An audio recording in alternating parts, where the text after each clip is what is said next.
et merci à Laurent Delmas qui va animer cette masterclass aujourd'hui sur le thème la chanson au cinéma. Bonjour à toute l'équipe de la Médiathèque Noailles avec qui nous organisons depuis de nombreuses années, donc c'est Mercredi de l'Image. Merci. Bonjour à toutes et à tous. Bonne année aussi, parce qu'il est encore, je crois, de le faire. Et puis, les circonstances actuelles font qu'on a bien besoin, je crois, de se souhaiter une bonne année à venir les uns et les autres. Donc, voilà, tous mes vœux.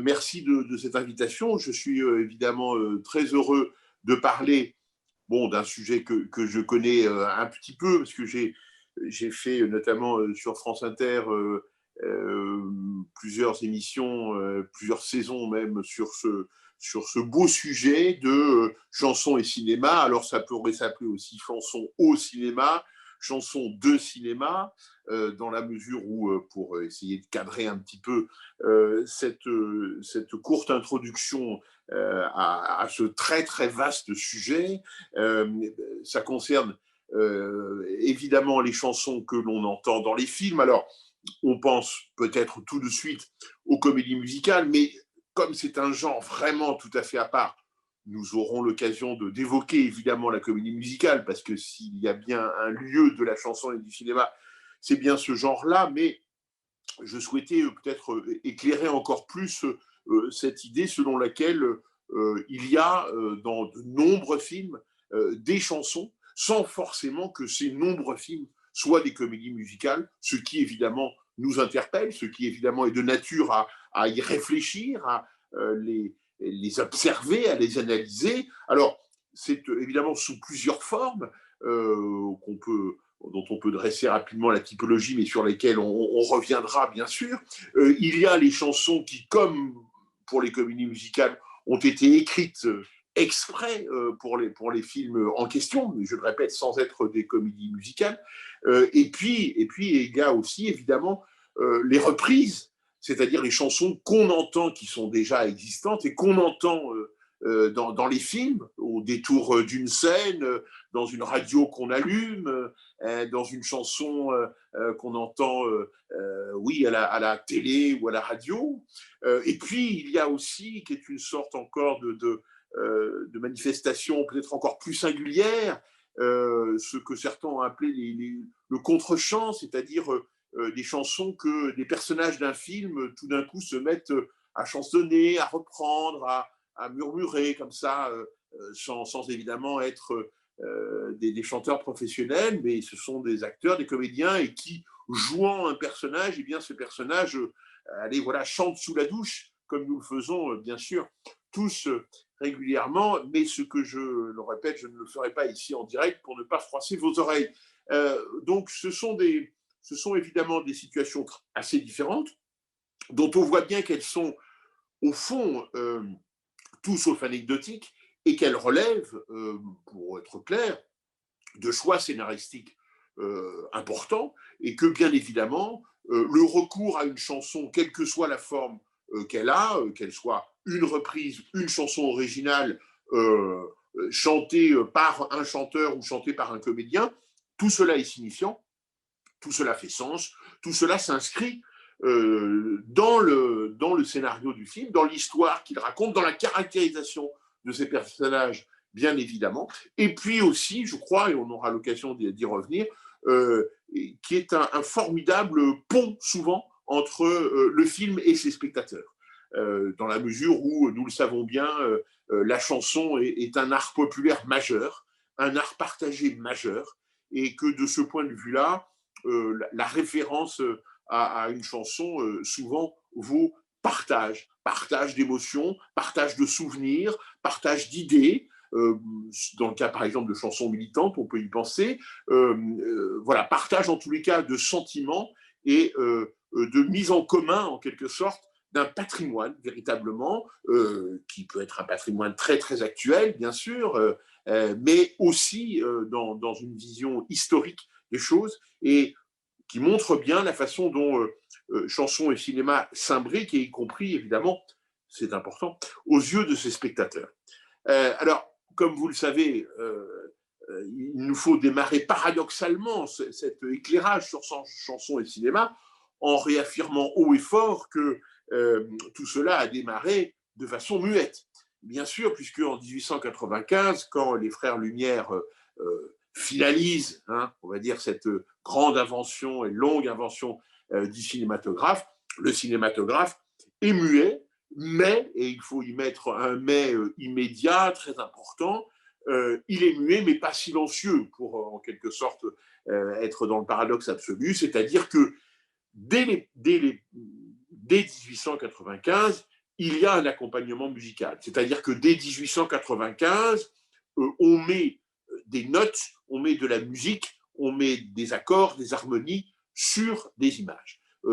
C'est très très important et ça participe d'ailleurs de la singularité. Je vais m'y arrêter quelques instants, même s'il ne s'agit pas de chansons au sens propre du terme, mais une chanson, c'est de la musique et des paroles. Donc la musique au cinéma fait partie évidemment du sujet. C'est une singularité très importante de l'invention des frères Lumière, comparée à celle d'Edison à peu près au même moment, voire un tout petit peu avant, en matière d'images animées, donc de cinéma. Vous le savez, enfin, il faut le rappeler, la singularité de l'invention des frères Lumière, c'est que c'est un spectacle collectif. L'invention d'Edison consistait en une boîte dans laquelle individuellement on regardait des images animées. Et au fond, la notion d'illustration musicale, de fond musical, était absente de l'invention d'Edison, précisément parce que c'était une pratique individuelle. Et précisément parce que c'est une pratique collective, dans une salle de spectacle dédiée à cela, de toute façon, un spectacle préexistant, il y a de la musique d'accompagnement immédiatement avec l'invention des frères Lumière. Et ça, c'est évidemment très important. Ça débouchera, on va le voir, mais évidemment sur la chanson et le cinéma de façon quasi naturelle, comme une sorte de continuum. Donc, je tenais évidemment à rappeler cette particularité-là, cette singularité-là, qui a fait que, certes, nous sommes face à un cinéma de facto techniquement muet, mais le moins qu'on puisse dire, c'est que ce n'est pas un cinéma qui manque de musique. Alors, d'autant plus que, assez rapidement, passant d'un statut d'art forain, et donc se déroulant dans les lieux forains, effectivement, donc plutôt des baraques, plutôt des lieux éphémères, plutôt des foires, des fêtes, mais cette pratique du cinématographe a très rapidement évolué vers le fait de se retrouver réellement, effectivement, dans des salles de spectacle.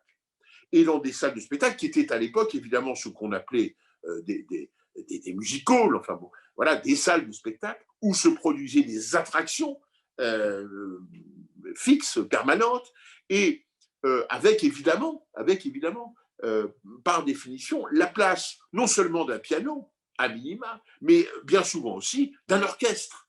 Donc, le cinéma est un peu entré comme ça en force dans ces salles parce qu'il ne faisait pas partie de l'offre de divertissement que ces salles offraient jusqu'à présent, et pour cause, le cinéma n'existait pas. À partir du moment où il existe, eh bien, le cinéma, comme de toute façon, il a toujours fait feu de tout bois, si je puis dire, et le fait qu'il y ait tout bêtement des instruments de musique et les musiciens qui vont avec, dans les salles qui se transforment progressivement, dans les salles de spectacle qui vont se transformer progressivement en cinéma, ce qui va rester de l'ancien temps, entre guillemets, mais qui reste quand même, qui perdure par ailleurs, mais ce qui va rester de la première forme de ces salles, c'est la musique. Effectivement, c'est non seulement le piano, les instruments, les musiciens, et ça, c'est effectivement très important parce que il se crée comme une sorte de pont entre l'ancien et le nouveau, sachant qu'une fois de plus, l'ancien perdurera et qu'il ne sera pas tué le musical ne sera pas tué quand même par le cinéma, mais qu'il y a comme ça une sorte de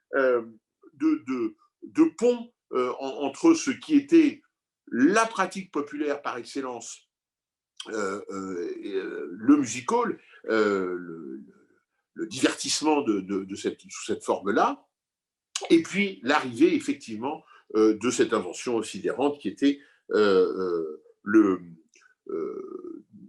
cinématographe. Alors, soyons clairs, cette transformation ne s'est pas faite évidemment en un jour, ou plus précisément, toutes les salles ne sont pas devenues, toutes les salles de cinéma ne sont pas devenues des grandes salles d'entrée de jeu dédiées uniquement au cinéma. Il y a eu une mutation lente, assez lente quand même malgré tout, mais profonde, et étant entendu que dans de nombreuses salles locales, paroissiales, à travers toute la France, il y avait parfois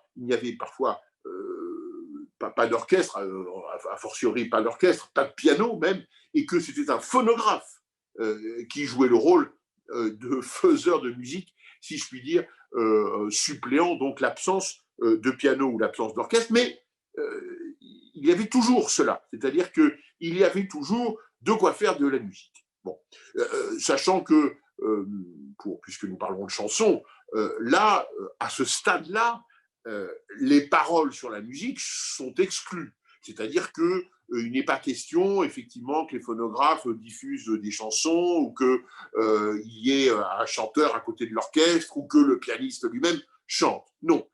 Pour l'instant, le cinéma, en tout cas, reste muet, c'est-à-dire que les paroles ne sont pas là. Mais la musique est déjà là, comme une sorte de préfiguration de ce que sera plus tard l'importance de la chanson pour le cinéma. Il y a donc une vraie prégnance, si je puis dire, de cette façon d'envisager déjà les salles. Et par exemple, si je peux juste trouver un exemple, c'est en 1911 à Paris que Gaumont, la grande société Gaumont, il y avait Pathé et Gaumont, crée le Gaumont Palace, place de Clichy, et c'est une très très grande salle de 3400 places, donc très, très importante, et cette salle est donc dédiée là pour le coup au cinéma, elle est entièrement faite pour le cinéma, et elle intègre non seulement une fosse d'orchestre, avec orchestre, musiciens, grand orchestre, mais aussi des orgues, et pas n'importe lesquels. Donc, c'est une dimension spectaculaire auditive, en quelque sorte, qui est tout de suite intégrée par le cinéma, et que, certes, nous sommes habilités et nous pouvons tout à fait évidemment dire que le cinéma est d'abord un art du muet, mais une fois de plus, ça n'est pas, et il faut s'en souvenir, un art de la... ça n'est pas un art dénué de musique. Et il y avait aussi, je le dis juste en passant, de temps en temps quand même un peu de chansons dans les salles, mais c'était en quelque sorte des apports extérieurs.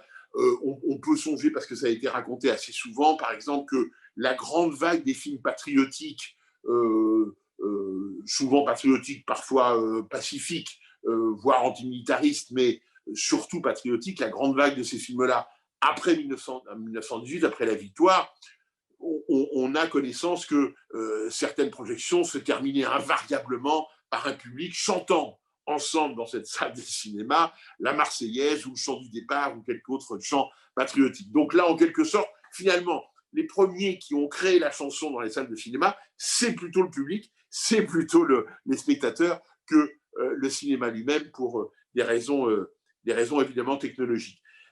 Et dernière petite chose quand même pour bien mesurer que la place, l'importance du son dès les premiers temps du cinéma, c'est qu'il y a eu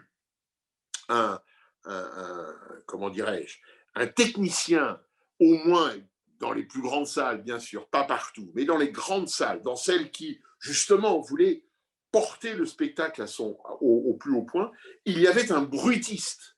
C'est-à-dire qu'il y avait quelqu'un qui, quand il y avait de l'orage, créait un orage sonore, qui, quand il y avait des chevaux sur des pavés, il savait créer ce bruit-là, qu'il créait le bruit du vent. Tout ça n'était pas dédié seulement à l'orchestre, qui évidemment aurait pu le faire, mais qui était assez pauvre de ce point de vue-là. Et le bruitiste mais vraiment c'était un emploi, lui, en quelque sorte, eh bien, préfigurer le son et donner au film et aux images du son. Et il y a quelqu'un qui a eu une grande carrière d'acteur dans le cinéma français par la suite, qui est Charles Vanel. Bien, Charles Vanel a commencé son entrée, si je puis dire, dans le monde du cinéma en étant aide-brutiste. Voilà, c'était son emploi, et c'est dire si, évidemment,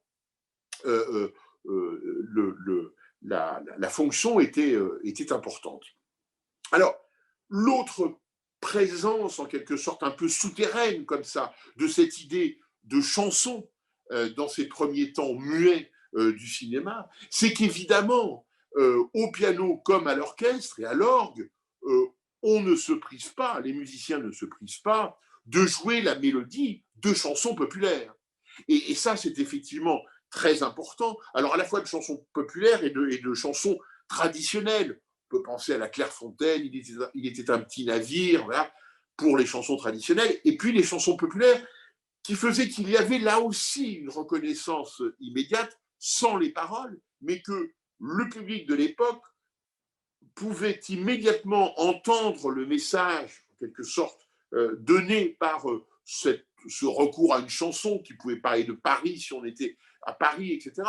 Et donc, sans les paroles, la musique seule, on le sait bien, d'une chanson est puissamment évocatrice de ses paroles, en quelque sorte. Et il y avait comme ça également une entrée de la chanson dans ces premières salles de cinéma à travers la mélodie de ces chansons.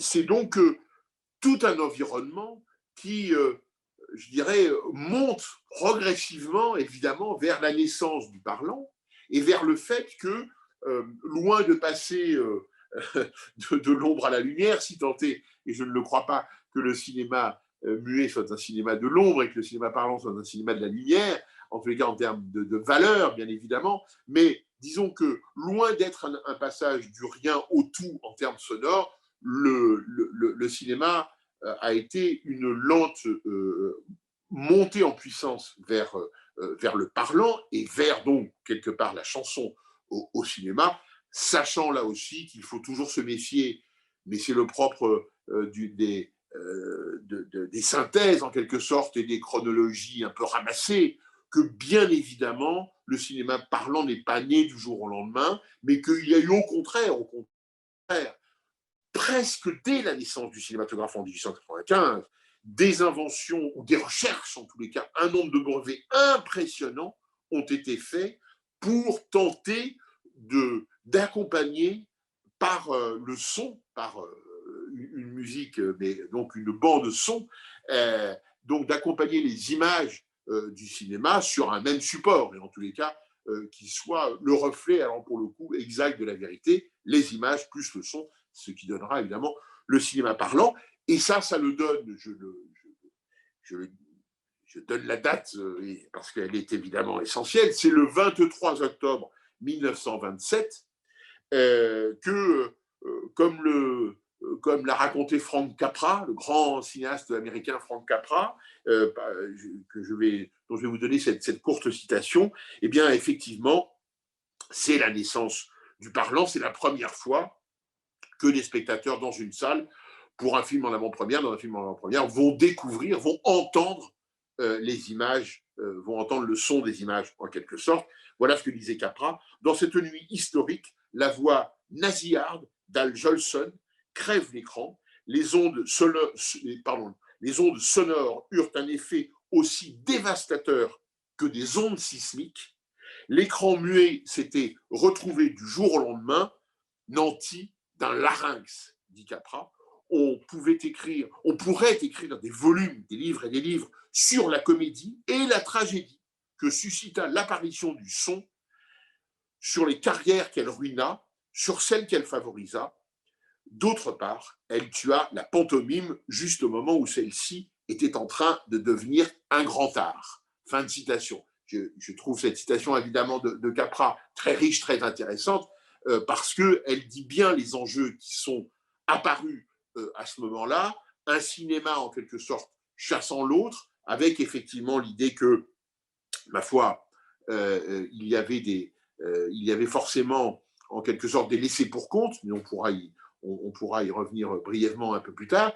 Mais ce sur quoi, évidemment, d'abord il insiste, et il le dit lui-même avec ce mot sismique, c'est une déflagration, c'est un typhon, un ouragan, un tsunami que, évidemment, cette naissance, cette apparition du son et de la musique et de la chanson, parce que, quand même, ce premier film parlant s'appelle, je ne l'ai pas encore dit, Le chanteur de jazz, film donc d'Alan Crosland, et c'est évidemment tout sauf innocent que le premier film parlant soit en fait un film où ce qui prime sur la parole, ce sont les chansons. Car véritablement, on entend plus de chansons qu'on entend de dialogues dans ce film, qui est majoritairement encore un film muet, et où il y a quelques dialogues que l'on entend, mais ce que l'on entend véritablement, ce sont des chansons. Et ça, ma foi, c'est quand même tout à fait révélateur de ce que l'arrivée du parlant dans le cinéma se fait moins par les dialogues que par la chanson.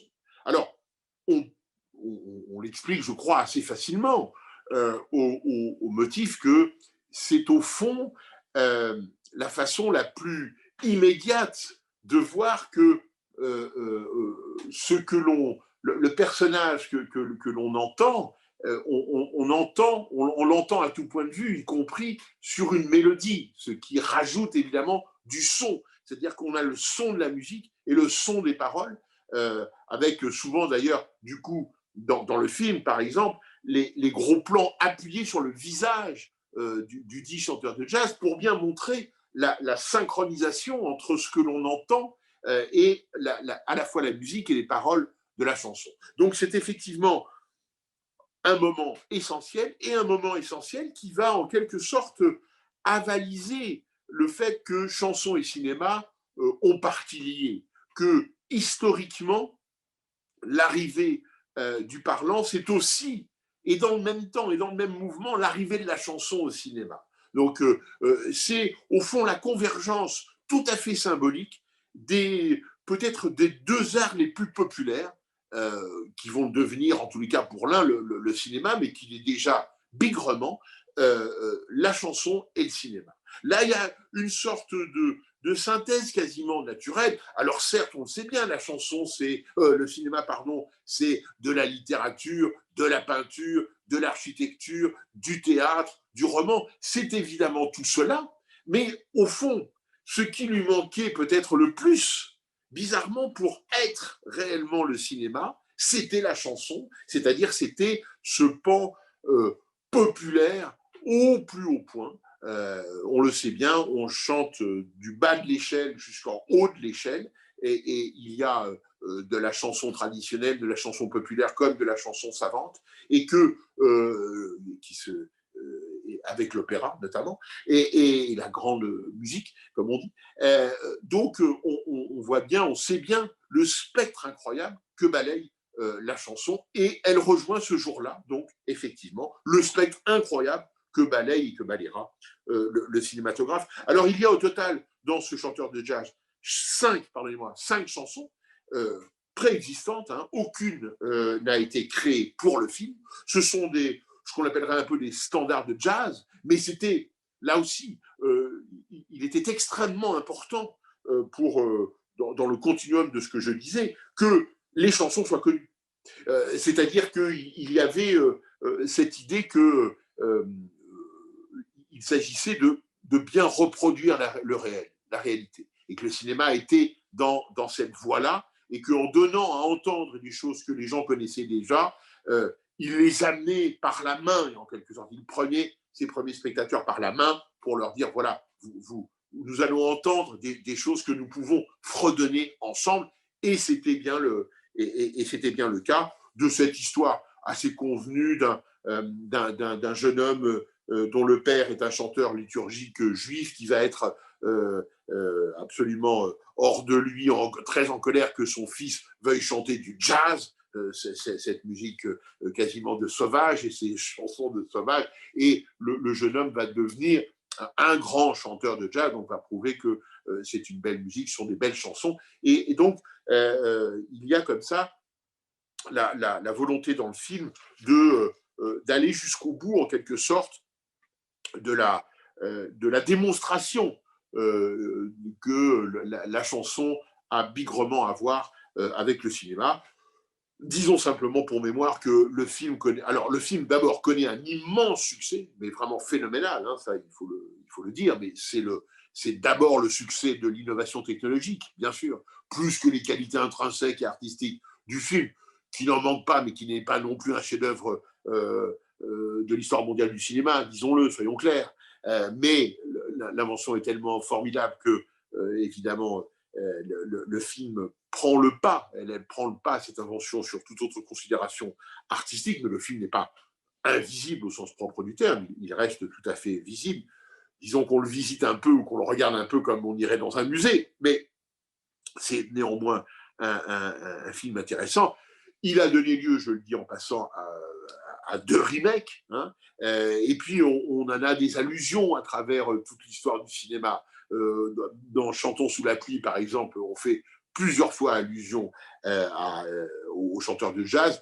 Et autre exemple comme ça en passant, quelqu'un comme Martin Scorsese, quand il fait dans le magnifique film Aviator le portrait d'Howard Hughes, eh bien Hughes, à un moment, qui est joué par DiCaprio, assiste en quelque sorte à une projection du chanteur de jazz, et il dit voilà, maintenant c'est ça, ce sont les films, il faut faire des films comme ça. Voilà, donc petit hommage du cinéphile Scorsese, on sait combien ce cinéaste est cinéphile, à cette naissance, bien évidemment, du cinéma. Alors, comme le disait, comme le laissait entendre Capra, cette naissance de la parole, mais aussi donc de la chanson, de la musique au cinéma, ne laissera personne indifférent. Il y aura des très grands réticents, comme Chaplin, et puis il y aura des très grands partisans, comme Pagnol en France. La guerre sera largement déclarée, elle fera des victimes, comme le laissait entendre Capra, parce qu'il y a des acteurs et des comédiens dont on s'apercevra que la voix ne passe pas sur grand écran, et singulièrement aussi leur incapacité aussi parfois à chanter, par exemple, ce sera des cas qui existeront. Mais le mouvement est lancé, et s'il y a bien une profession, par exemple, qui pousse pour que la musique, le chant, le son fasse irruption dans toutes les salles de cinéma, ce sont bien évidemment les producteurs qui ont compris qu'au-delà des investissements assez importants en termes financiers qu'il faudra faire, le cinéma parlant, c'est l'avenir même du cinématographe, et en quelque sorte, il y aura un mot d'ordre dans les maisons de production, que ce soit en Europe comme aux États-Unis, et les producteurs diront aux auteurs, aux réalisateurs, faites parler, faites chanter, donnez-nous des dialogues. Voilà ce que seront les trois, vraiment le pivot de leur discours. Il faudra désormais du cinéma 100% parlant, et quelque part, on peut le dire, non pas 100% chantant, parce que là, on serait dans le cadre de la pure comédie musicale, mais vraiment une incitation à ce qu'il y ait des chansons dans les films, dans la mesure où, à l'époque, je le répète, la chanson est vraiment un art populaire par excellence. Alors, c'est un art qui est à la fois dans les salles du spectacle, mais qui est aussi dans la rue. Ce sont l'époque des chanteurs de rue, où on vend, on distribue des partitions, où on chante ensemble, où l'exercice de la chanson en commun, aux fêtes, aux banquets, aux réunions familiales, chez les conscrits, enfin bref, dans la vie quotidienne, dans la vie de tous les jours, on le sait, la chanson est très, très, très présente et très imbriquée. Donc, il est absolument naturel que la chanson soit présente dans cet art cinématographique. Et ce dont on s'aperçoit bien avec notre recul de plus d'un siècle d'histoire du cinéma, c'est ô combien, par exemple, la chanson est un marqueur du film. Elle date un film. Une chanson peut dater un film, évidemment. On sait bien que la chanson évolue, que la fois une chanson de Damien, ça n'est pas un rap américain actuel, et donc forcément il y a une sorte de carbone 14 avec la chanson et qui met un repère temporel dans le cinéma. Et elle va être pour un certain nombre de metteurs en scène, d'ailleurs d'auteurs, de metteurs en scène, de réalisateurs, c'est une dimension qu'ils intègrent immédiatement. À la fois la dimension du musical, c'est-à-dire de dire que oui, un pan entier du cinéma qui serait un pan de divertissement plutôt, doit impérativement proposer aux spectateurs ce que proposait le musical, c'est-à-dire des chansons, reprises ou non, des chansons originales ou non, mais des chansons, et qui en quelque sorte transforment l'écran de cinéma en une sorte d'immense musical. Le cinéma américain se délectera de ça, mais le cinéma français et européen des années 30 tout autant. Et pour bien quand même, je crois, marquer qu'il ne s'agit pas que d'un sentiment de divertissement, je crois qu'on peut par exemple songer au fait qu'en 1938, Jean Renoir consacre un film entier à la Marseillaise. Alors, c'est, je vous le concède, une chanson pas tout à fait comme une autre, c'est une chanson qui est devenue un hymne national, mais c'était d'abord un chant, hein, vous savez, le chant de l'armée du Rhin, bon voilà, certes un chant guerrier, certes un chant plutôt martial, certes, mais une chanson, après tout une chanson, et que le grand Jean Renoir ait eu la volonté très très profonde de consacrer ce qui n'est pas peut-être pas l'un de ses plus grands films, mais néanmoins qui est un film très intéressant, justement parce que il donne ce sentiment qu'on peut s'intéresser à une chanson du début jusqu'à la fin. Et c'est ce qu'il fait très très bien dans le film, où on assiste comme ça à la naissance de ce chant et au fond à l'idée que oui, une chanson qui devient un hymne national, ça fait partie intégrante des histoires que l'on peut raconter sur grand écran et des histoires que lui, Jean Renoir, peintre ô combien de son temps, hein, la règle du jeu, la grande illusion, bon, peintre ô combien de son temps, eh bien, il s'appuie sur une chanson pour faire un film entier et en quelque sorte tendre au pays, aux spectateurs, un miroir. Donc c'est une dimension tout à fait intéressante. Et une fois de plus, j'insiste un peu, cela montre bien que il n'y a pas de rupture réellement entre le spectacle d'avant et le spectacle de maintenant que donne le cinéma, et qu'il y a une sorte, au contraire, de continuum. Au fond, ce qui est aussi important progressivement, dont on s'aperçoit, dont on n'a peut-être plus conscience maintenant, mais pendant très longtemps, et moins maintenant pour des raisons technologiques sur lesquelles je reviendrai, mais pendant très longtemps, grâce alors pour le coup, grâce au phonographe, grâce aux 78 tours, la chanson des films, un peu la musique, mais surtout les chansons des films, ont été la seule possibilité pour les spectateurs de retrouver en partie l'ambiance, la couleur sonore, à proprement parler, du film, et aussi un peu de dialogue, un peu de parole du film. Car dès lors qu'il y avait des chansons dans un film, et que le film avait un peu de succès, les chansons étaient éditées sur 78 tours, et qu'on pouvait donc les écouter chez soi. Mais ayons toujours en tête qu'à cette époque-là, pas de télévision, pas de vidéo, pas de Netflix, pas de VOD, etc. Donc, le seul moyen de faire revivre un peu les films, c'est d'écouter les chansons chez soi sur un phono. C'est pas négligeable parce qu'on sait bien qu'il y a un assez grand rapport avec le cinéma fondé sur le fait de pouvoir revoir. Hein. Maintenant, revoir un film, c'est une chose d'une banalité affligeante. Mais à l'époque, il est impossible de revoir un film, sauf à moins d'y retourner, de retourner en salle, mais de repayer, etc.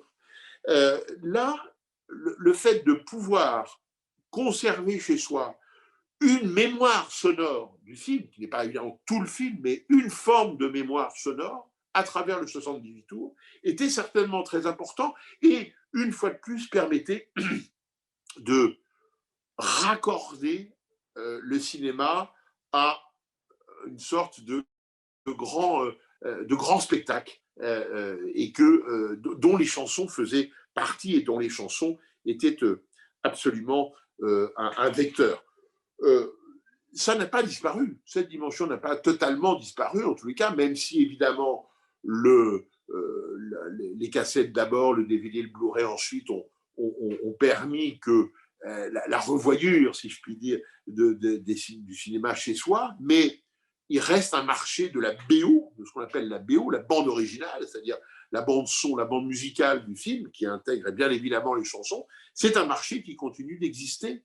Tous les films, évidemment, ne font pas l'objet d'une BO éditée, mais un bon nombre de films font l'objet d'une BO. Et on sait bien que des chansons peuvent retrouver une seconde vie quand elles sont utilisées dans un film qu'on entend tout d'un coup, on se dit « Ah, bah oui, cette chanson, j'aime beaucoup, je vais la réécouter, etc. » Voilà, donc ce rapport-là continue d'exister, mais il a été immédiatement présent grâce, une fois de plus, je le répète, aux 78 tours. C'est certainement, là aussi, un marqueur tout à fait important. Et puis, bien évidemment, à partir des années 30, il y a un objet qui va devenir très important dans la vie quotidienne des Français, c'est le poste de radio, c'est la TSF. Et le poste de radio, la TSF, alors pour le coup, on compte à peu près en 1939 5 millions de postes en France, ce qui est quand même beaucoup et ce qui montre la popularité de ce moyen-là, de ce média-là. Et évidemment, ce média-là ne va pas se priver de faire entendre les chansons qu'on entend dans les films, de les faire entendre évidemment à la radio. Très rapidement, la place de la chanson populaire sur les programmes de ces années-là est extrêmement importante et ce sont pour partie, bien sûr, des films, lapsus révélateur, des chansons qu'on peut entendre évidemment et qu'on a entendues dans des films. Donc il y a là aussi un relais extrêmement populaire des chansons de cinéma par le biais de la TSF, alors avec des personnalités, des auteurs tout à fait singuliers.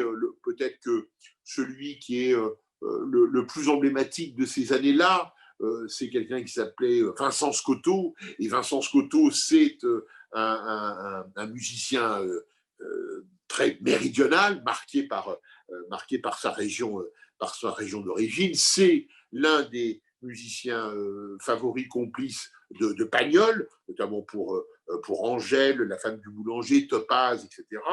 Et puis pour d'autres cinéastes comme Maurice Tourneur ou Jean Grémillon. Il est l'auteur de 4000 chansons quand même, donc c'est pas rien. Et parmi ces 4000, il y a évidemment des chansons soit qui ont été écrites pour des films, soit qui ont été reprises dans des films, mais c'est assurément une figure très importante du cinéma de ces années 30, parce que ça montre bien l'interdépendance, la façon dont le cinéma et la chanson se répondent, se citent l'un l'autre, se cooptent en quelque sorte et constituent un art presque en soi. C'est peut-être d'ailleurs cette période-là avec les années 40, mais les années 30 sont certainement une forme d'âge d'or de la chanson au cinéma, tellement effectivement les deux sont imbriqués. Alors en plus avec, il faut les citer, des artistes qui sont là aussi des artistes de music-hall et des artistes de cinéma. La frontière, pardonnez-moi, est parfaitement poreuse. C'est-à-dire qu'ils viennent du music-hall, de façon quasi générale, pour des raisons générationnelles, mais aussi parce que c'est l'école même de ces artistes-là, le music-hall, la scène, mais ils passent au cinéma, sans délaisser totalement le music-hall pour autant, bien sûr, mais il y a des passerelles. On dit souvent qu'il y a des étiquettes, etc. Là, il n'y a pas d'étiquette. La porosité est parfaite et on adore aller applaudir au music-hall et au cinéma des vedettes comme, alors, c'est Damia Fréhel pour la partie grande voix, goualante, chanson mélo, et puis des artistes de music-hall comme Joséphine Baker, Maurice Chevalier, Mistinguett. Tous ces gens-là, on les retrouve au cinéma, on les retrouve sur scène d'abord, au cinéma ensuite, dans des films en général à très grand succès populaire. Ce ne sont pas forcément des films que l'histoire mondiale du cinéma retiendra, mais peu importe, je dirais, c'est-à-dire qu'ils n'ont pas cette fonction-là, ils ont une fonction de divertissement et qui est beaucoup dans le droit fil de ce que les gens peuvent voir au music-hall à peu près au même moment. C'est il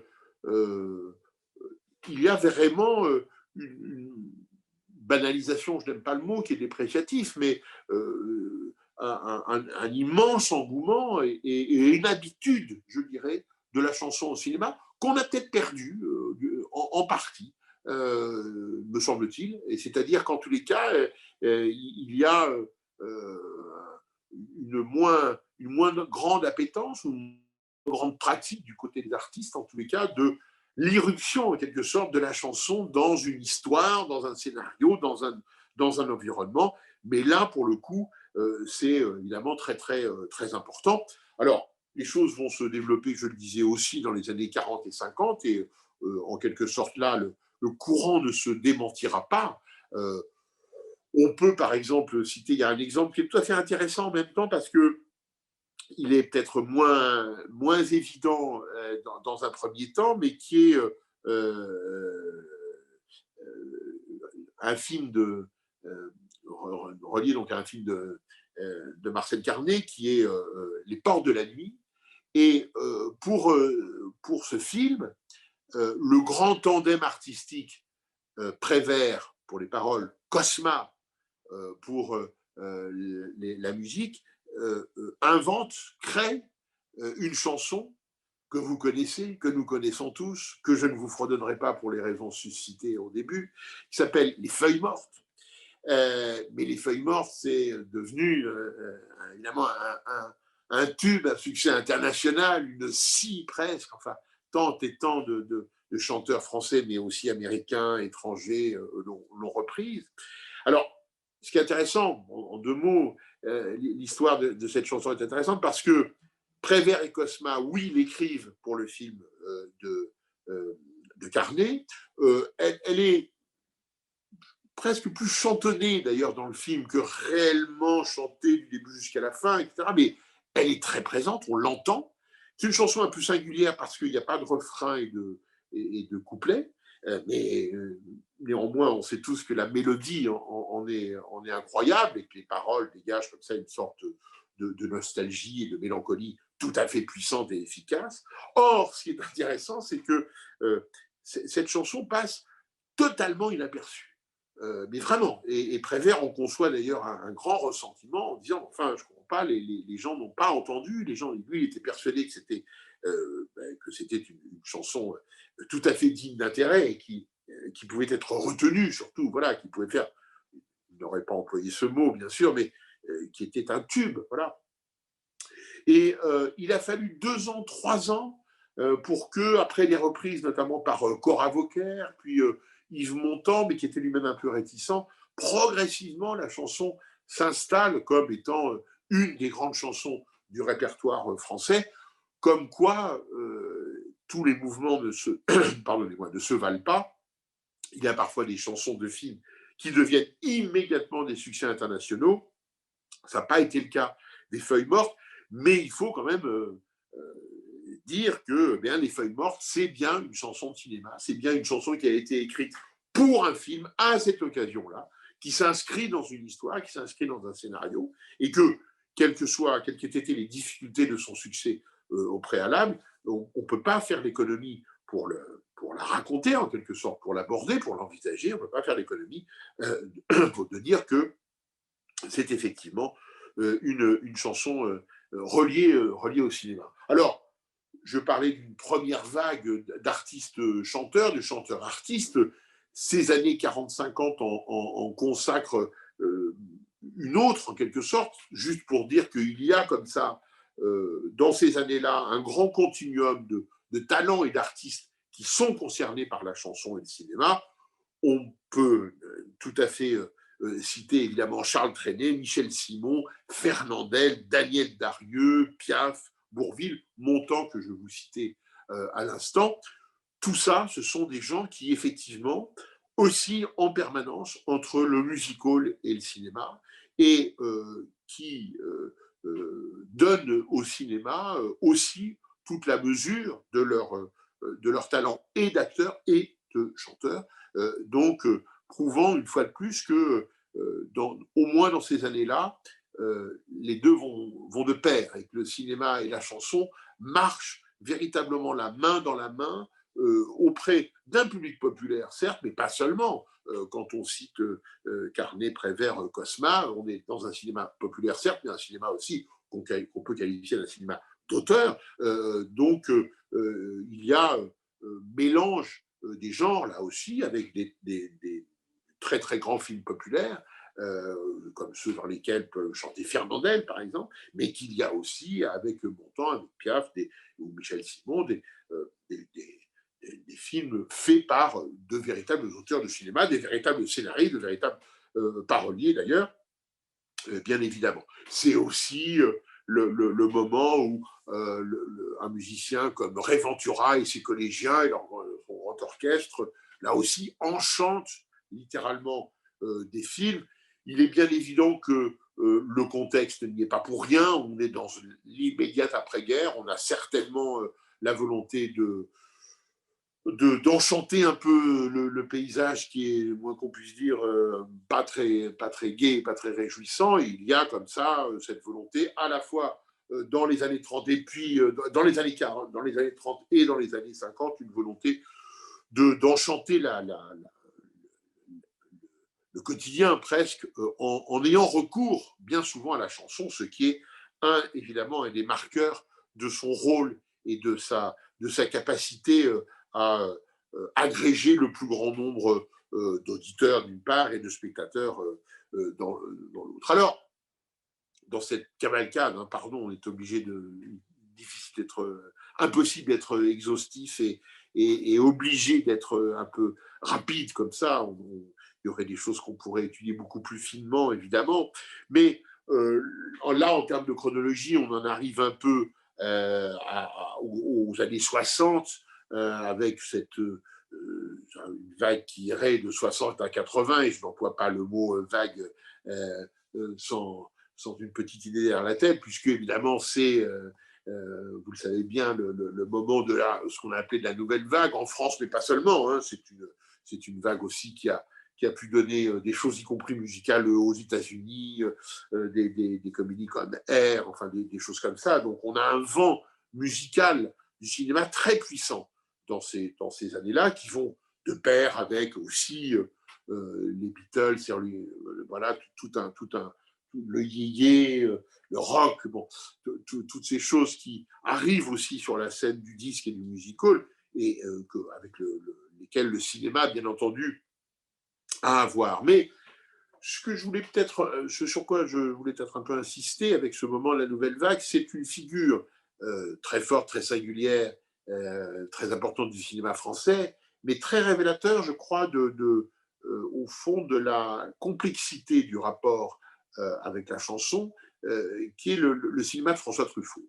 Une vingtaine de films au total, c'est-à-dire pas une très grosse filmographie, la vie en a décidé, hélas, comme ça, mais il y a véritablement chez Truffaut une attention à la chanson qui est absolument remarquable. Alors, une attention à la musique, ça c'est certain, c'est quelqu'un qui a travaillé à la fois avec un très très grand musicien contemporain qui est Georges Delerue, qui lui a écrit de sublimes partitions, mais qui a aussi qui est allé retirer de l'oubli un musicien mort en 1940, qui était Maurice Jaubert, très grand compositeur du cinéma français des années 30 et 40, et que la mort va faucher beaucoup trop tôt, dont François Truffaut, pour 5 de ses films, dont L'Argent de poche, Adélache notamment, et l'enfance, oui, l'histoire d'Adélache, et La Chambre verte, va aller exhumer vraiment. C'est un musicien qui avait totalement disparu des salles de concert et du paysage presque. Il va exhumer des partitions de Maurice Jaubert et lui donner en quelque sorte une seconde vie à travers ses films. Mais aussi une place très importante accordée à la chanson.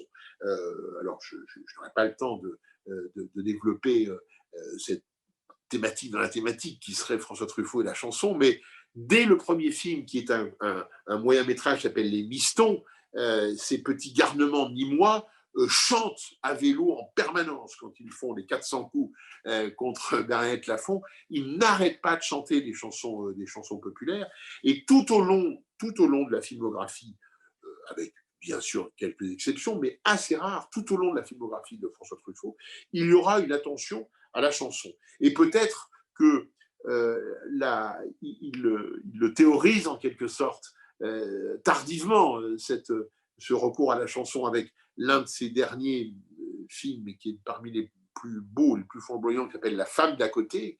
Et à un moment, Fanny Ardant est victime d'une dépression nerveuse, elle est hospitalisée en clinique, et Gérard Depardieu lui apporte un poste de radio sur lequel elle peut écouter des chansons, et son personnage, le personnage de Fanny Ardant, dit combien la chanson est importante, combien les chansons disent l'essentiel. Ne me quitte pas, je serai l'ombre de ton ombre, etc. Enfin, elle cite comme ça un certain nombre de vers de très grandes chansons, et il y a en quelque sorte là le cœur un peu secret, battant de ce que Truffaut pense des chansons, c'est-à-dire que ça va bien au-delà d'une simple ritournelle, que ça va bien au-delà de petites choses qui durent 2, 3, 4 minutes maximum, mais que les chansons sont au cœur de nos vies, en tous les cas de celles de ces personnages. Alors souvenez-vous bien sûr Bobby Lapointe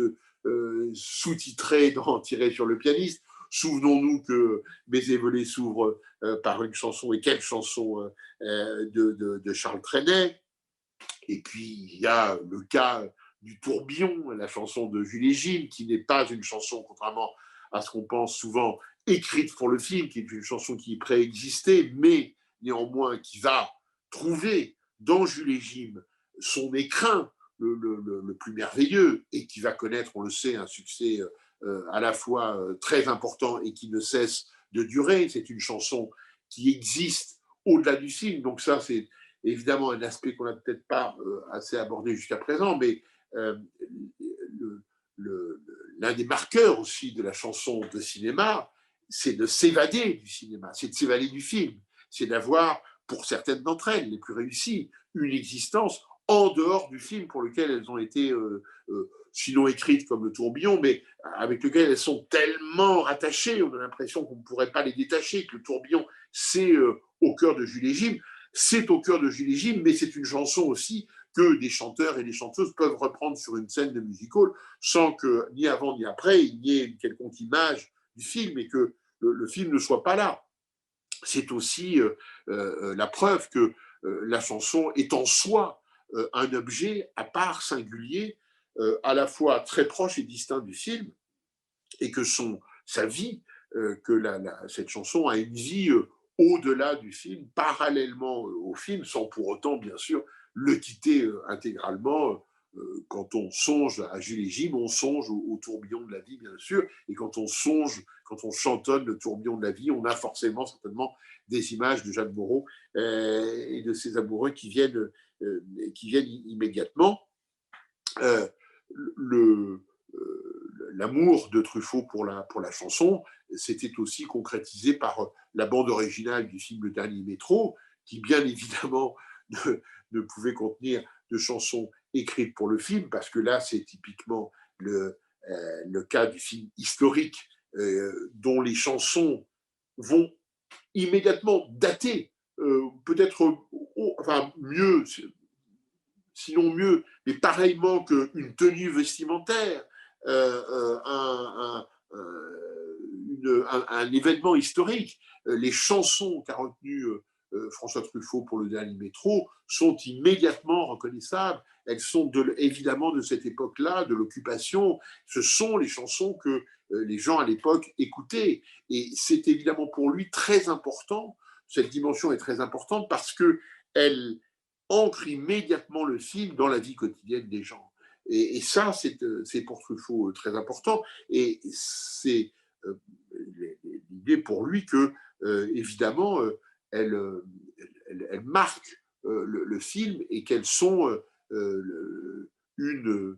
un marqueur, certes parmi d'autres, mais ô combien important de l'image, en quelque sorte, temporelle, historique du film dont il est question. Alors, de ce trop rapide survol de l'œuvre de Truffaut, on peut aussi penser évidemment à un autre cinéaste qui est plus ou moins rattaché à la nouvelle vague, moins que Noyau dur, mais qui quand même, qui a évidemment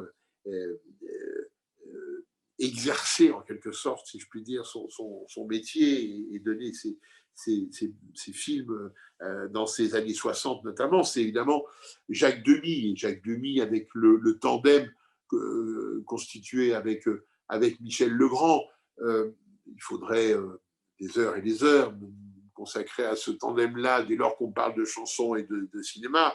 Vous savez qu'ils ont inventé en quelque sorte l'idée même d'ailleurs d'un film qui serait une suite de chansons continues, ce que même les Américains n'avaient pas osé imaginer. Avec donc eux, avec les Parapluies de Cherbourg, ils créent cet objet incroyable, sidérant d'un film chanson, d'un film qui est une chanson à plusieurs couplets, à plusieurs refrains, mais qui est une chanson en soi. Et ce film-là, c'est Les Parapluies de Cherbourg, et c'est un chef-d'œuvre du cinéma. Et c'est ô combien, je crois, alors, la symbiose, l'idée que, oui, décidément, le cinéma et la chanson, ça va bien ensemble.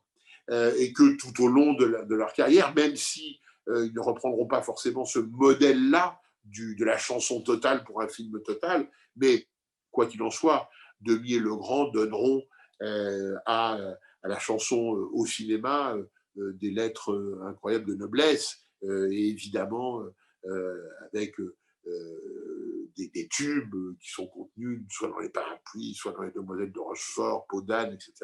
Là aussi, de multiples chansons qui continuent de vivre, bien sûr, à travers les films et aussi au-delà de ces films.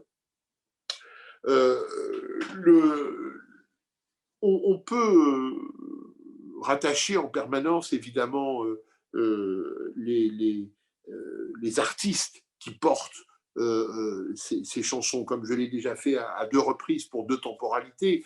Là, dans ces années-là, dans ces années 60, 70, 80, d'autres artistes vont prendre le relais, d'autres chanteurs vont devenir peu ou prou acteurs, et des acteurs aussi vont se mettre à chanter. Il y a une fois de plus une autre génération qui prouve bien que d'une génération d'acteurs à l'autre, d'une génération de chanteurs à l'autre, il y a une persistance, il y a une vraie connivence entre l'art de la chanson et l'art du cinéma. Alors on peut citer Jacques Higelin, Johnny Hallyday, Guy Marchand, Adamo, Eddie Mitchell, Marie Laforêt, Beko, Brassens même, bref, un très grand nombre de gens, d'artistes qui, une fois de plus, hein, avec à la fois des talents différents, des réussites plus ou moins fortes, mais quoi qu'il en soit, avec des manifestations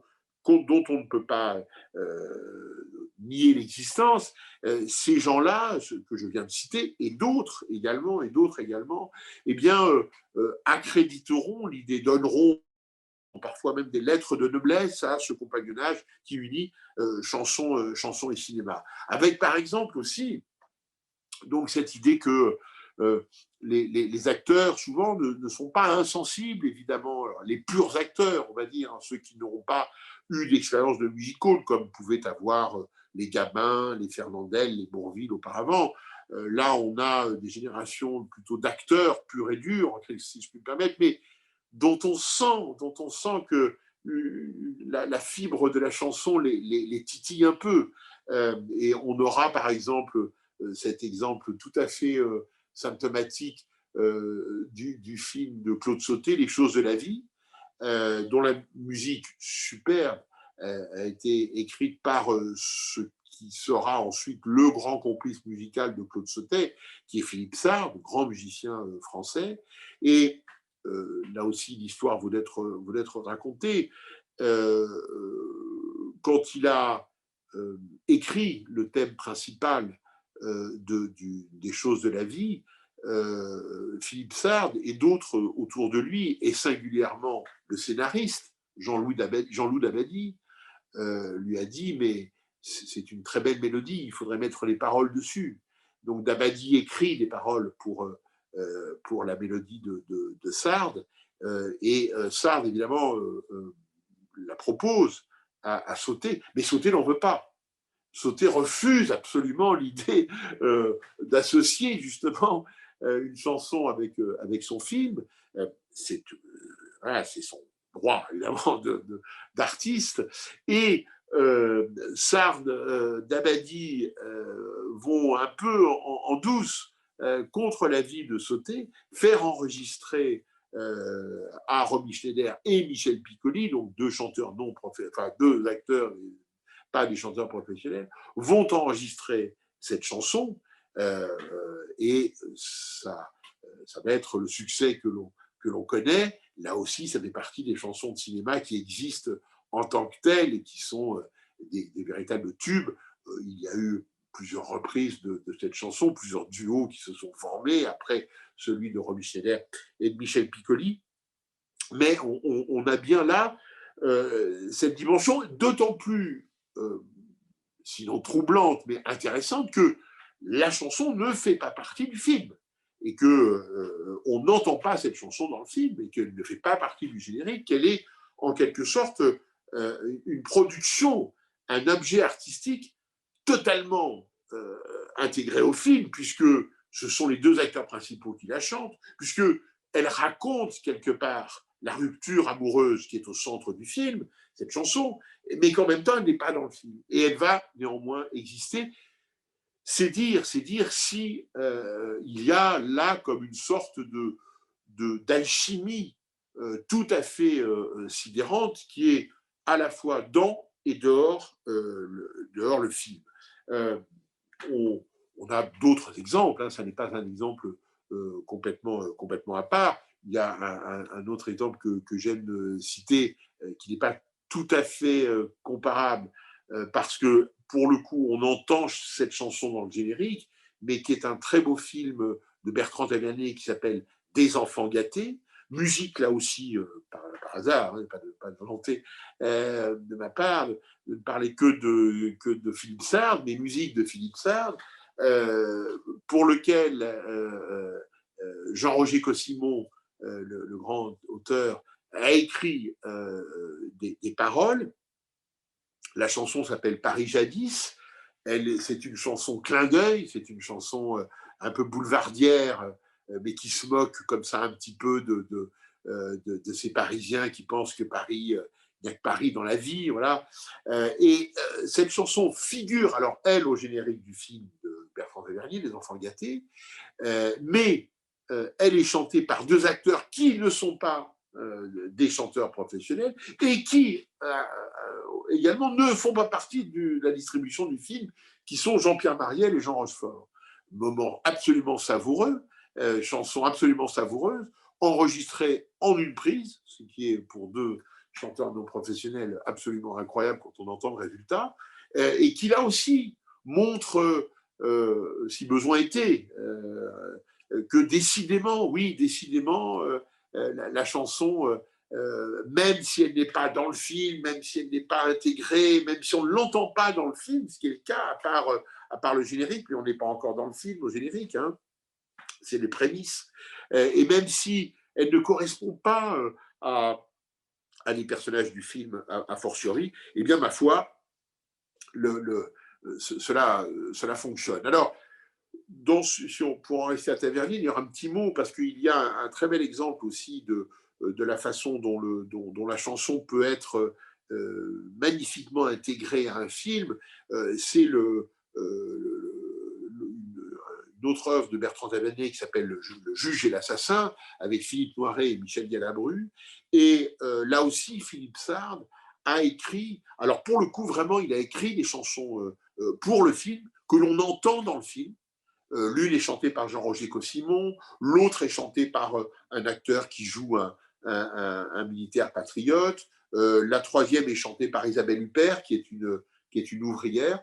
Or, ce qui est très intéressant, c'est que ces trois chansons, notamment, qui sont à trois moments du film, qui reflètent donc trois réalités, une réalité de chansons populaires, parce que celle que chante Jean-Roger Cossimon, c'est une sorte de ballade dédiée, si l'on peut dire, à l'assassin du crime, puis la chanson patriotique à la Déroulède, mais vraiment très, très, très bien faite, très drôle au second degré, et puis une chanson sur la commune, revendicative, là aussi, qui pourrait être une sorte de temps des cerises, mais alors pour le coup du temps de la commune, et qui est très, très intéressant parce que là, pour le coup, il y a eu chez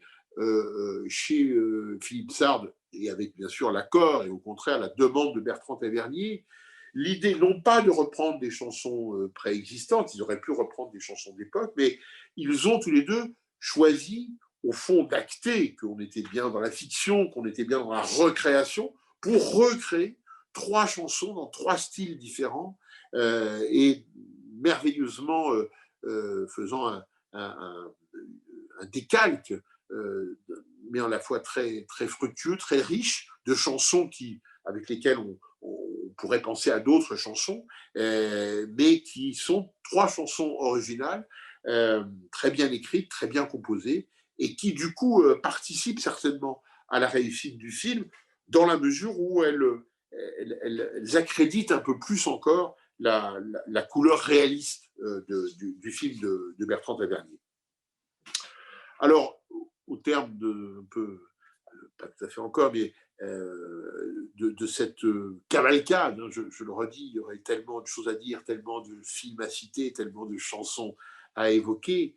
Reprenons peut-être un peu les choses et essayons de donner comme ça quelques pistes, à la fois exploratoires et quelques typologies de choses en plus dont on n'a pas eu le temps forcément de parler, mais il y a bien sûr un pan entier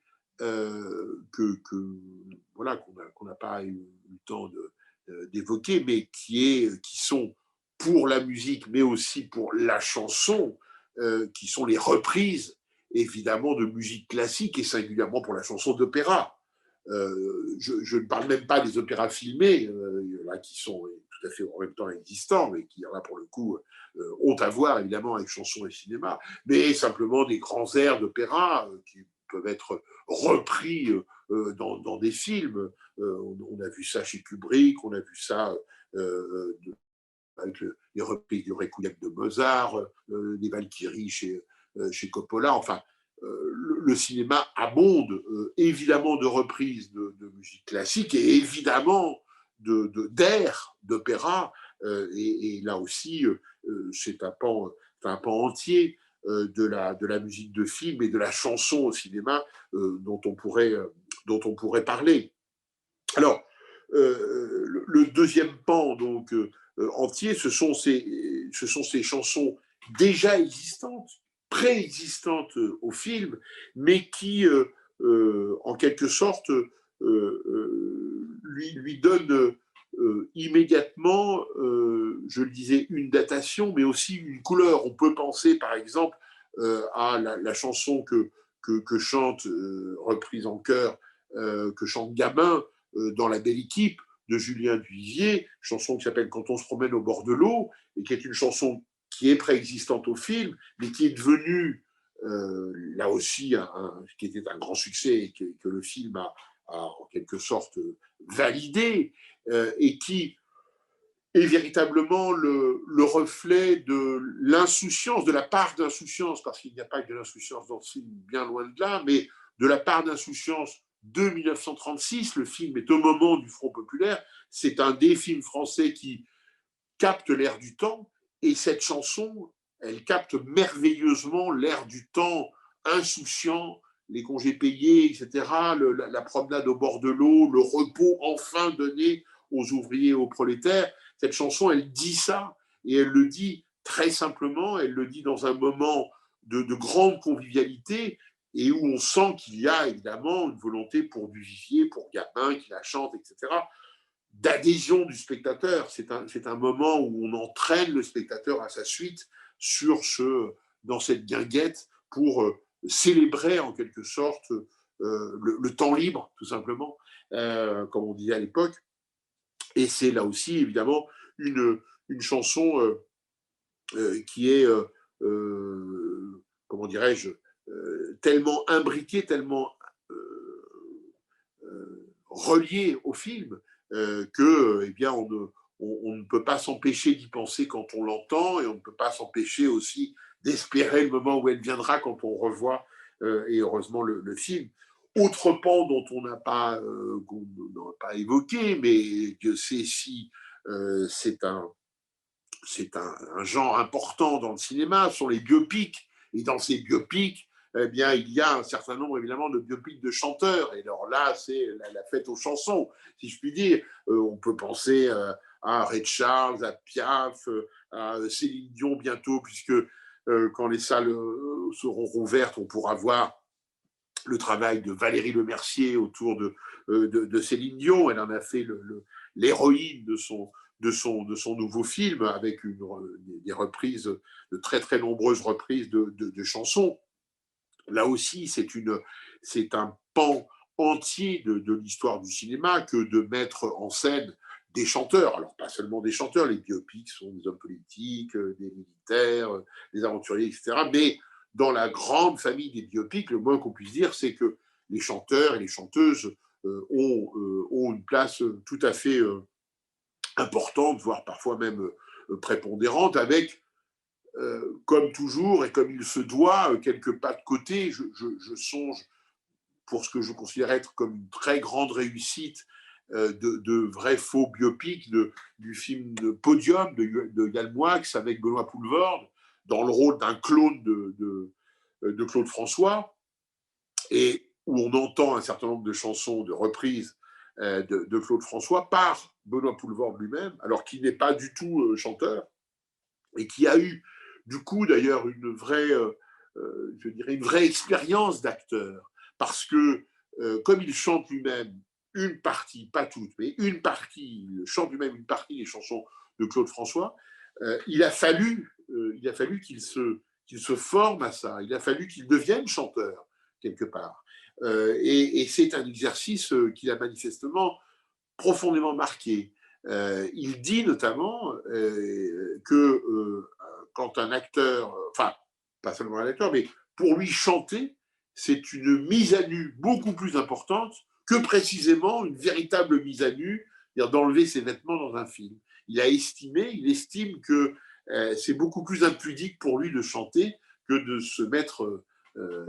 se dévêtir dans un film. C'est dire si c'est effectivement un investissement ô combien important pour l'acteur, le grand acteur qu'il est. Et je crois que c'est effectivement quand on n'a pas l'habitude de chanter sur scène, quand on n'est pas un chanteur à la base, comme pouvait l'être Gabin ou Fernandel, quand on n'est pas un chanteur comme ça, il y a un passage vers ce dévoilement intime à travers le chant, à travers la chanson, qui est très important. C'est une expérience qu'ont pu partager, par exemple, Gérard Depardieu ou Catherine Deneuve. Catherine Deneuve qui avait beaucoup souffert, on le sait, que Michel Legrand et Jacques Demy lui refusent, mais comme à tous les autres acteurs, à part Daniel Darieux, lui refusent la possibilité de chanter dans Les Demoiselles de Rochefort et Les Parapluies de Cherbourg, notamment, au motif qu'ils estimaient que, justement, elle n'était pas une chanteuse professionnelle, elle était une grande actrice, mais pas une chanteuse professionnelle. Ils l'ont refusé, comme aux autres acteurs, de chanter. Elle en a conçu un certain ressentiment, enfin une certaine frustration, en tous les cas. Et on accumule maintenant les films où Catherine Deneuve pousse la chansonnette chez François Ozon, mais pas seulement, et où au fond, voilà, il y a bien cette idée, comme Depardieu, qui lui a carrément aussi chanté sur scène avec Barbara, mais comme Depardieu, accéder à la chanson fait partie en quelque sorte à la chanson au cinéma, fait partie en quelque sorte d'un art total, qui serait l'art total de l'acteur et qui passerait certainement par ce que Poulvord mettait en avant, c'est-à-dire un dénudement, enfin une volonté de se dénuder, d'être plus près encore de la vérité à travers cet exercice si particulier qui consiste à chanter sur grand écran. Alors, il y a aussi dans cette rapide typologie des chansons qui ont été écrites, évidemment, pour les films, spécialement pour les films qui en sont le reflet, hein, qui collent vraiment au contenu. On a évoqué tout à l'heure Les Feuilles mortes.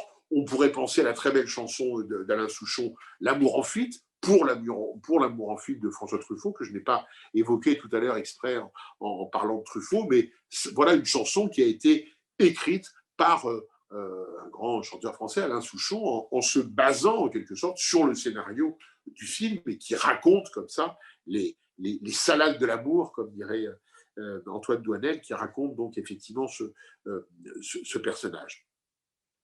Bien sûr, il y aurait une vaste typologie de ces films dont on a l'impression qu'ils sont des jukebox à eux tout seuls, tellement ils reprennent de titres.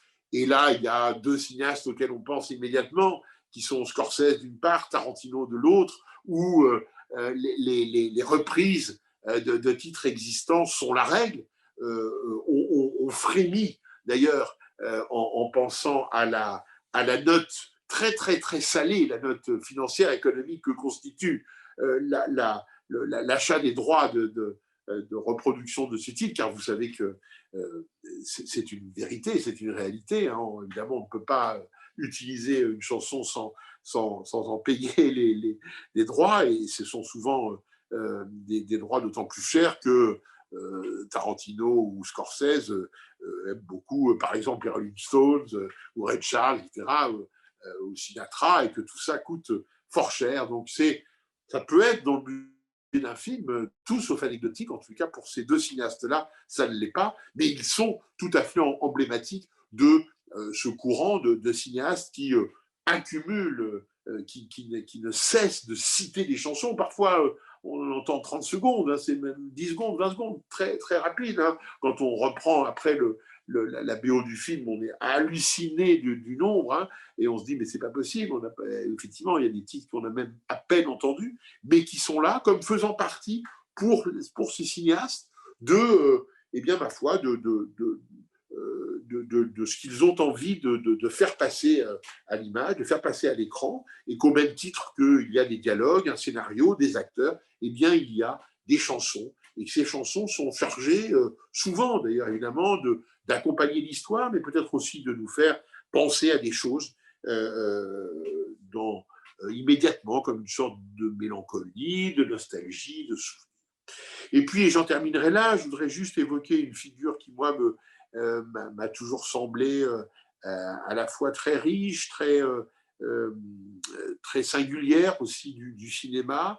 Ce sont tous ces moments dans des films où là, pour le coup, contrairement à Tarantino et Scorsese, nous n'entendons pas les reprises de titres existants, mais nous entendons des actrices et des acteurs, mais surtout des personnages du film, chanter, chantonner, murmurer, ou chanter parfois de façon très claire, des des chansons existantes, souvent des chansons qui nous parlent immédiatement, et qui alors là, participent vraiment d'une façon souvent assez belle d'associer le spectateur à un moment musical, à un souvenir, à de la nostalgie parfois, à de la complicité.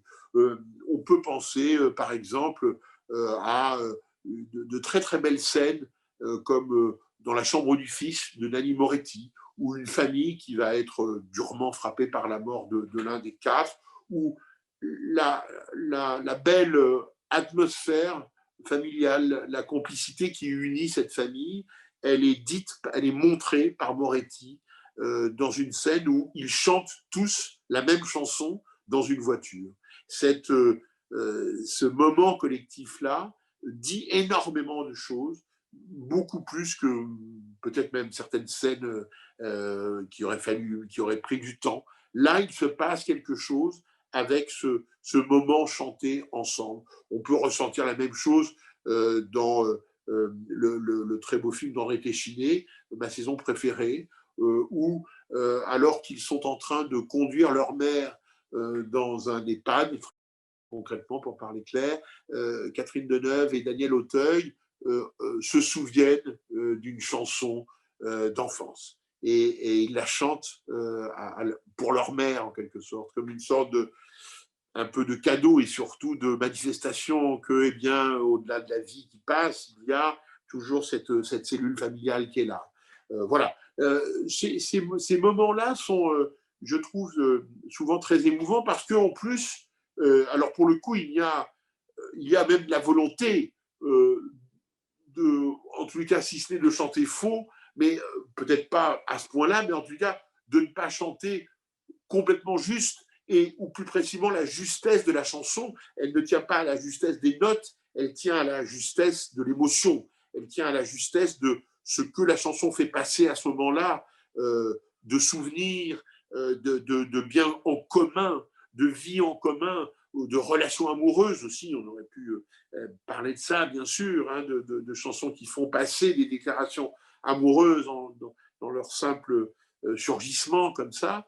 Et ça me semble être ces scènes-là tout à fait émouvantes et symptomatiques, une fois encore, et j'en terminerai là, du fait que la chanson est un tel patrimoine commun que les scénaristes peuvent, à foison, et sans que la machine en soit un jour tarie, peuvent y puiser un très très grand nombre, une fois plus, d'émotions, de sentiments très subtils, courts. Une chanson, c'est court par définition, ça ne dure pas, c'est éphémère, voilà, ça peut être remplacé très vite par autre chose, par des choses plus fortes, plus tendues, plus graves ou plus souriantes aussi, bien sûr, mais c'est un moment presque en dehors du temps et qui est un objet à la fois fermé, mais le moins qu'on puisse dire, c'est que chaque spectateur le nourrit intensément à l'aune de ce que le scénariste aura en quelque sorte, leur a chargé de faire passer et de dire à travers cette chanson. Voilà ce que je voulais vous dire en quelques mots, trop bref certainement vu le sujet, mais je serais ravi de vous entendre évidemment et de pouvoir un peu prolonger ce propos par quelques questions, pas forcément sous la forme de questions, mais simplement de réactions, de partage. Oui, merci beaucoup Laurent. C'était très intéressant et c'est vrai que ça nous a certainement tous donné envie de réécouter nos BO préférés. Est-ce que quelqu'un a une question? Oui, un commentaire? Oui, pensez bien réactiver votre... Oui, moi j'aurais voulu poser une question. Bien sûr, j'en prie. Oui, vous n'avez pas parlé du film d'Alain Resnais, on connaît la chanson. Oui, mais vous savez, je n'ai pas parlé de beaucoup de films, hélas. Bien sûr, c'est une. Alors, c'est un film auquel on pense et en même temps, c'est l'exception presque qui confirme la règle. Enfin, c'est comme souvent chez Resnais, il adore les formes inventées uniques, hein, comme il avait fait pour Smoking No Smoking, par exemple. C'est presque un objet expérimental, mais au bon sens du terme, et qui est tout à fait réjouissant, où effectivement, il a presque inventé cette façon de faire de la comédie musicale en faisant des emprunts et en mélangeant finalement plusieurs genres à la fois, qui est tout à fait réjouissant, tout à fait singulier. Oui, j'ai le sentiment juste que, d'ailleurs, ça s'est révélé exact, que c'est bien une fois, mais qu'on ne peut pas trop le refaire. C'est-à-dire que ça serait après une systématique qui serait artificielle. Là, je crois que ce qui marche très très bien avec On connaît la chanson, c'est que ça n'avait pas été fait avant et que ça ne sera pas refait après, ou quasiment. Et donc, au fond, ce qui rend le film encore plus, oui, enfin plus réjouissant, je trouve très très réjouissant de voir tous ces actrices et acteurs de talent avoir tout d'un coup la voix de Johnny Hallyday, de Sylvie Vartan, etc. Et chanter en plus des choses qui sont tout à fait effectivement en situation, des chansons qu'on connaît. Alors là, ça joue aussi beaucoup sur la proximité, l'empathie et le fait que le discours de René, c'est clairement de dire, mais voyez, ressentez, éprouvez combien les chansons populaires sont au cœur de nos vies, combien elles peuvent être nos paroles, combien elles peuvent se répondre et porter nos sentiments au quotidien, et effectivement combien un Résiste par France Gall peut être voilà, typiquement ce qu'on aurait envie de dire à quelqu'un qui serait un petit peu dans un mauvais moment, etc. Voilà. Ou bien combien elle peut révéler l'hypocondrie d'un personnage avec la merveilleuse chanson d'Ouvrard. Enfin, voilà, des choses comme ça. Donc, oui, c'est un film auquel, bien sûr, on peut et on doit penser quand on parle de chansons et de cinéma, mais comme d'une sorte d'objet à part dans le musée. Quoi. Voilà, il est sur son petit piédestal et il est à part, mais en même temps en disant des choses, comme je viens de le dire, c'est-à-dire des choses qui sont partagées, en revanche, par tous les films qui, effectivement, mettent la chanson très en avant. Vous avez raison. Est-ce qu'il y a d'autres interventions où la chanson vous rend... Oui. Oui. Il faut réactiver votre micro. Est-ce que je peux le faire? Bon, j'ai trouvé la présentation extraordinaire, très bonne, il n'y a pas de souci là-dessus. Je voulais faire juste une petite exception. J'écoutais un matin Jaffray dans Télématin, et où il disait que dans le film Psychose, parce que Hitchcock travaille avec son musicien habituel, et la scène principale de Psychose, le musicien lui a dit, pour en faire le pire, eh ben, il faut retirer le son. Ils ont été assez longs, mais Hitchcock a accepté à la fin la zone au moment où il y a le crime. Il a accepté, Hitchcock, l'idée de son musicien de ne pas mettre de musique exprès pour rendre encore le crime plus atroce ou plus poignant. Oui, alors là, il s'agit de musique, mais pas de chanson. Voilà. Oui, donc le cas est un petit peu particulier. Mais de toute façon, ça prouve quoi? Ça prouve une vérité première, qui est de dire que la musique, au sens général, la chanson, mais disons la musique, c'est du pur ressort, effectivement, c'est un choix artistique, et qui est du ressort du final du metteur en scène. Ah oui. Parce que ça participe évidemment du climat, de l'histoire, de la couleur musicale ou pas. Mais dans ce cas-là, il y a certains films sans musique. Hein. Ah oui. Les blessures assassines de Jean-Pierre Denis, film extraordinaire sur l'affaire des Sœurs Papin, pas une note de musique du début jusqu'à la fin du film. C'est une expérience d'ailleurs à faire parce qu'ils ne sont pas si nombreux dans l'histoire du cinéma, les films sans musique. Et moi je me souviens m'être demandé, je suis allé voir le film en projection sans avoir ce renseignement, si je puis dire. Et je me suis levé de la projection avec en me demandant, non pas que quelque chose manquait, mais que je sentais que quelque chose m'interpellait. Et l'absence totale de musique, c'est interpellant. Dès lors qu'évidemment, il ne s'agit pas d'un film muet, où là, on l'accepte plus facilement, mais pour un film non muet, l'absence totale de musique est certainement quelque chose qui interpelle, mais qui est de l'ordre effectivement du choix. Alors, le choix d'Hitchcock, en l'occurrence, il était par exemple, pas inverse, mais disons, vous avez un choix différent quand Fritz Lang, dans M le maudit, rattache l'acte criminel de son personnage principal à une petite musique aigrelette qui est son sifflement, qui est glaçante, qui est absolument glaçante, et qui pour moi d'ailleurs est plus glaçante que n'importe quelle autre image de crime qui n'existe d'ailleurs pas, puisque Fritz Lang ne filme pas, contrairement à Hitchcock, les films. Il y a aussi tout ça est une affaire de mesure aussi, au fond. C'est-à-dire que, de mesure sans jeu de mots musical, mais aussi, après tout, pourquoi pas. Mais on voit bien que la musique peut suppléer à la violence des images, elle peut les atténuer, elle peut les renforcer, elle peut, en étant absente, laisser les images en quelque sorte parler. Enfin, le mix image-son, c'est un rapport de valeur, c'est un rapport et forcément de choix.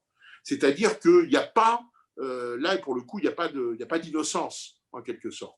Il y a toujours de la culpabilité, au bon sens du terme. C'est-à-dire que les auteurs sont responsables, les cinéastes notamment, au premier plan, sont responsables effectivement de l'utilisation ou de la non-utilisation de la musique dans telle ou telle scène, à tel ou tel moment, pour telle ou telle expression.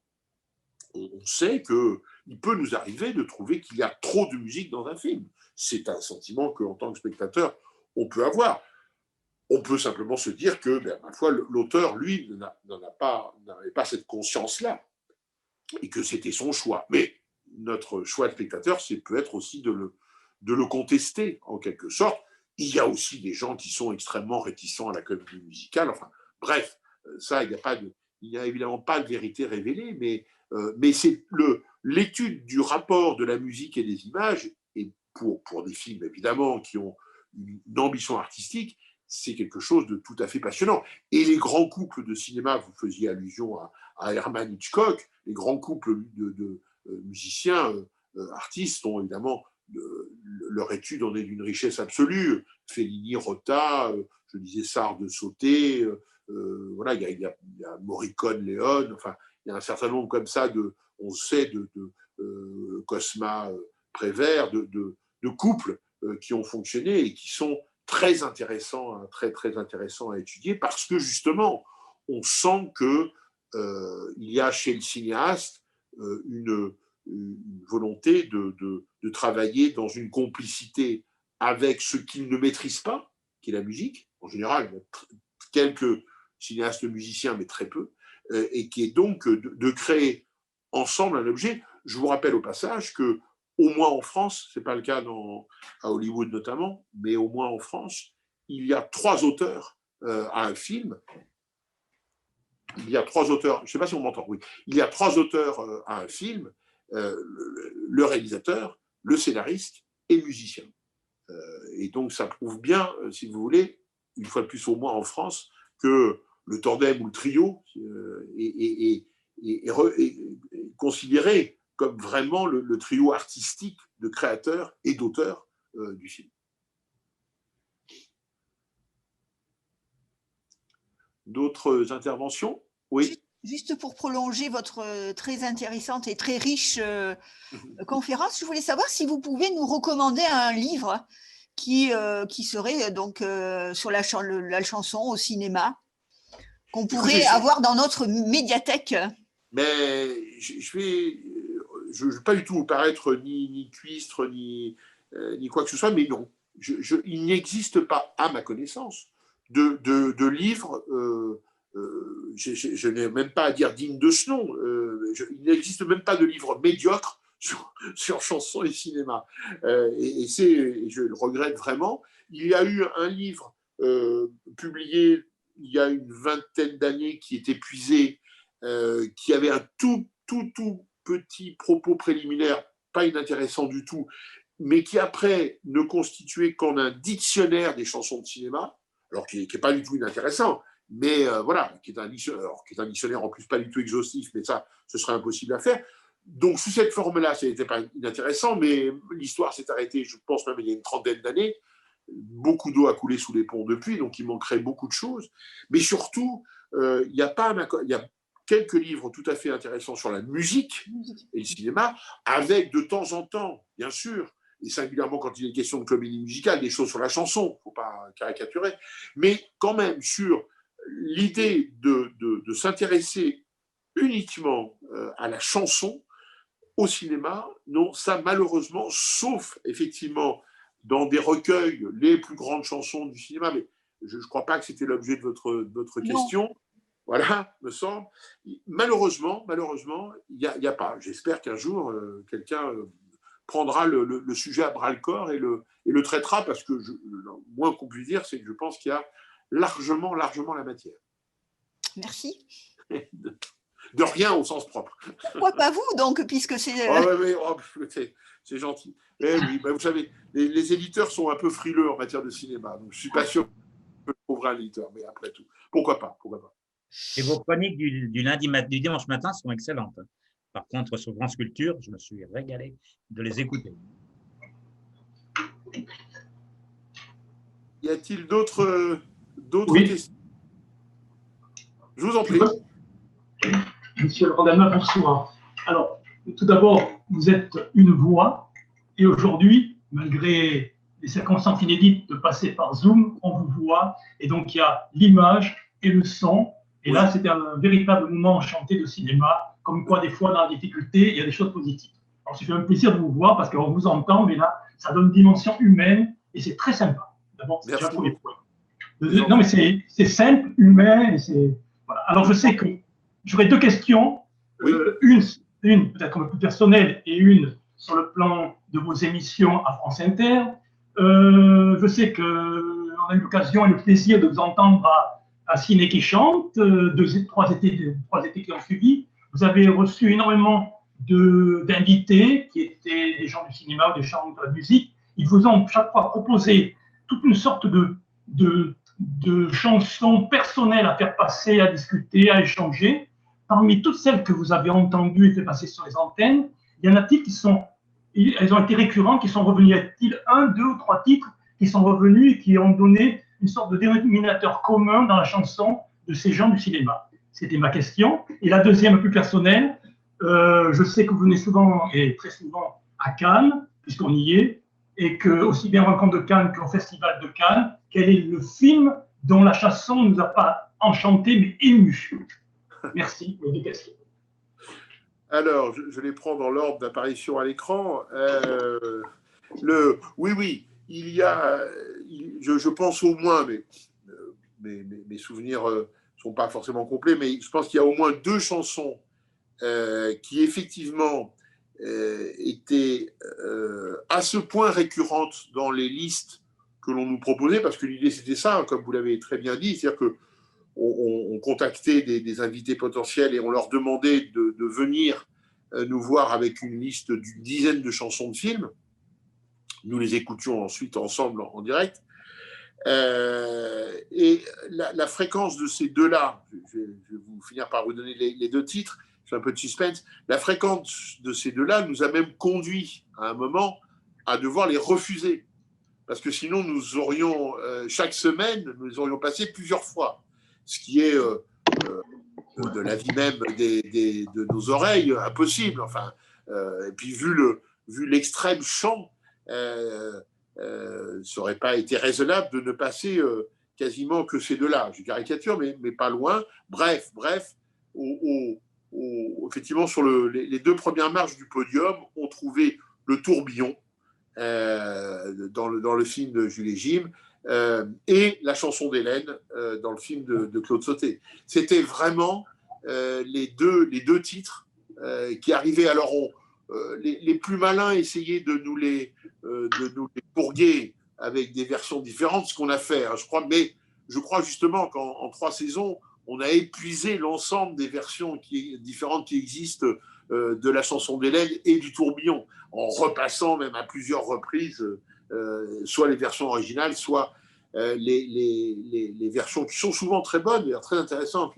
Les reprises par d'autres sont, moi je trouve souvent la très belle reprise par Vanessa Paradis sur la scène de Cannes, me semble-t-il, avec Jeanne Moreau devant elle, c'est une très belle reprise donc, du tourbillon, donc il n'y a pas de raison de mépriser les reprises, bien au contraire, elles sont souvent riches, elles sont souvent pleines d'émotions de toute façon, mais c'était effectivement assez symptomatique que ces deux-là reviennent très très très souvent et qu'au bout d'un moment on a été obligé effectivement de les contenir en lisière, voilà, de dire non, ben, on va passer une semaine au moins sans le tourbillon et sans la chanson d'Hélène. Voilà. Mais ceci dit, je vous dis ça et en même temps, moi, je ne m'en lasse pas. Donc, je comprends très bien ces choix et je pense que j'y aurais moi-même succombé si je m'étais demandé à moi-même d'établir ma liste. Voilà, ce que je n'ai pas fait, bien heureusement.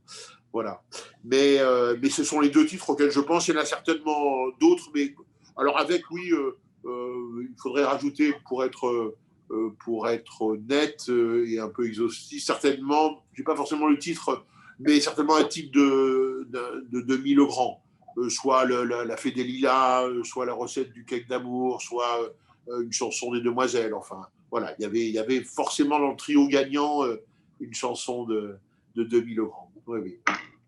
Alors, là, vous me posez vraiment une colle hein, sur la chanson. C'est très compliqué parce que non pas que c'est intime, moi je n'ai pas d'état d'âme là-dessus, il faut jouer le jeu, mais c'est compliqué parce que je penserai à des choses auxquelles j'ai fait allusion tout à l'heure. J'étais très très ému par Auteuil et Deneuve dans le film de Téchiné. J'ai été aussi très ému par Deneuve dans le film d'Ozon, qui chantait la chanson de Jean Ferrat, C'est beau la vie. Une très très belle reprise par elle, très, très émouvante. Il y avait aussi une autre scène, d'ailleurs avec Deneuve, mais où elle ne chante pas, mais où elle est dans un taxi, je me souviens, à Lyon, dans Les Voleurs, d'André Téchiné, là aussi, et elle entend sur l'autoradio, voilà, de son taxi, une chanson de Cheb Mami, qui s'appelle Doua Alia, et qui est un très très beau moment musical, très beau. Mais j'en aurais beaucoup d'autres, et puisque vous m'y poussez, peut-être que celle alors vraiment où j'aurais bien du mal à retenir une vraie émotion, c'est le moment où Daniel Darieux, dans un film qui n'est pas un film extrêmement connu, de Paul Vecchiali, qui s'appelle En haut des marches, Daniel Darieux évoque sa mère, et en fait c'est Paul Vecchiali, le cinéaste, qui évoque sa mère à travers une chanson, et qui est une très très belle chanson et un très beau moment. Dieu sait si Daniel Darieux, pour chanson et cinéma, c'est un personnage que j'aime beaucoup et qui compte énormément. C'est pas rien que De Grand et Leni, comme dirait l'autre, lui est confié, enfin est accepté qu'elle chante, parce qu'effectivement elle savait chanter, c'est sûr. Oui. Voilà, mais il y en aurait tellement d'autres, tellement d'autres. J'ai cité celle-là qui me venait comme ça parce que vous me le demandiez, mais il y en aurait beaucoup. Merci. Merci. Bien, merci. Voilà, est-ce qu'il y a d'autres questions? On va terminer. Merci beaucoup, Laurent. Merci à vous, surtout de votre belle écoute. Merci beaucoup. Merci à tous les participants et à très bientôt. À bientôt. Merci beaucoup. Au revoir. Au revoir. Au revoir.